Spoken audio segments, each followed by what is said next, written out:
Hello বন্ধুরা, আমি আবার একটা সুন্দর ভিডিও নিয়ে চলে আসলাম।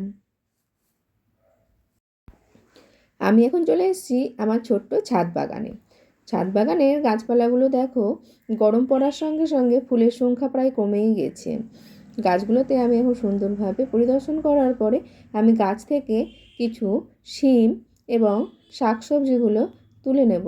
তো চলো দেখি গাছে কতগুলো শিম হয়েছে, সেগুলো এখন তুলতে থাকবো। আর ফুলগুলো কিন্তু পুজো করার জন্য আমি এগুলো নিয়ে যাব। করবী ফুলে গাছ ভরে গেছে, যদিও বা অন্যান্য ফুল না থাকলেও করবী ফুলটা এখন পাওয়া যাচ্ছে। এবার আমি শিমগুলো তুলে নেব। এক একটা গাছে এক একটা ডালে প্রচুর পরিমাণে শিম ধরেছে। সেই শিমগুলোই আমি একে একে তুলে নিচ্ছি। তোমরা দেখতে পাচ্ছ কত শিম একটা ডালে। শিমের ভারে গাছের ডালটা প্রায় নুয়ে পড়েছে। আর নিজে চাষ করে নিজের গাছ থেকে কোনো সবজি বা কোনো ফুল বা কোনো ফল পাওয়াটা খুব আনন্দের ব্যাপার, সেটা যতই সামান্য হোক না কেন।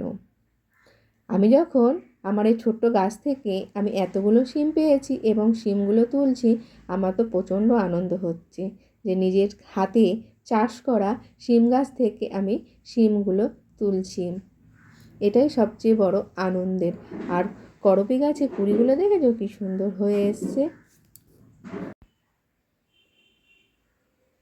আমি একে একে সমস্ত শিমগুলোই তুলে নেব, কারণ গরম পড়েছে। গরম পড়ার সঙ্গে সঙ্গে এই গাছে আর শিম পাওয়া যাবে না। গাছটা শুকানোর অবস্থা হয়ে গেছে, শুকিয়ে যাবে। এটা যেহেতু শীতকালের গাছ।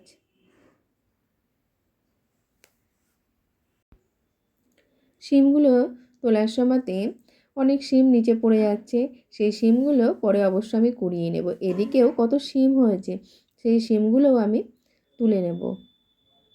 এবছর গাছে আমার প্রচুর শিম ধরেছে। তোমাদের সঙ্গে কথা বলতে বলতে, গল্প করতে করতে আমার প্রায় পুরো শিমগুলোই তোলা হয়ে গেল।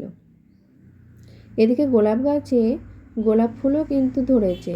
তো বন্ধুরা, আমার মতো তোমরাও কে কে ছাদ বাগান করতে ভালোবাসো? তোমাদের ছাদ বাগানে কি কি সবজি হয়েছে, কি কি ফুল হয়েছে, কি কি ফল হয়েছে?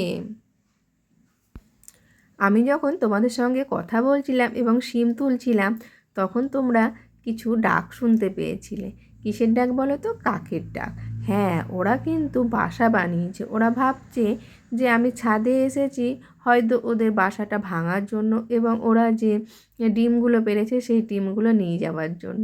দেখো বন্ধুরা, ছাদ বাগান থেকে আমি এই শিমগুলো কিন্তু তুলে নিলাম। আর এখানে দুটো শিম প্রায় শুকিয়ে গেছিলো, এখান থেকে দানা তৈরি হয়ে যাবে। এবার আমি কিছু পালং শীষও তুলে নেব। তাই আমি পালং শীষ কেটে নেব। আর এই যে দেখছো টমেটো গাছ, এই টমেটো গাছটা দেখো কত টমেটো ধরেছে, একদম গোড়া থেকে ডগা পর্যন্ত টমেটো ধরেছে। আর এই গাছটা কিন্তু আমি লাগাইনি। যখন আমি রান্না করি তখন টমেটোর যে দানাগুলো হয় সেই দানাগুলো আমি খাই না, সেগুলো ফেলে দিই। আর সমস্ত সবজির খোসাগুলো যেহেতু আমি গাছের গোড়ায় দিই, ওরকমভাবে গাছের গোড়ায় দেওয়ার সময় দানা পড়েছিল, দানা থেকে গাছটা হয়েছে।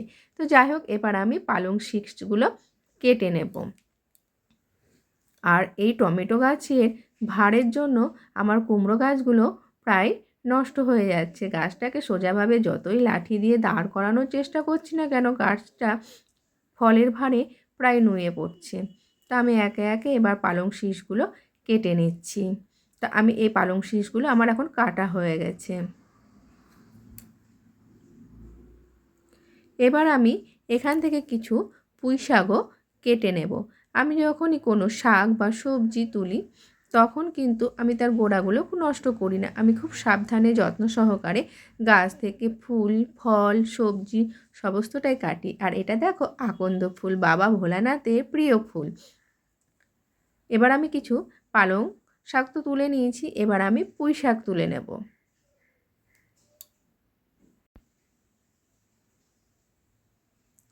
এভাবে আমি পুঁই শাক কেটে নিলাম।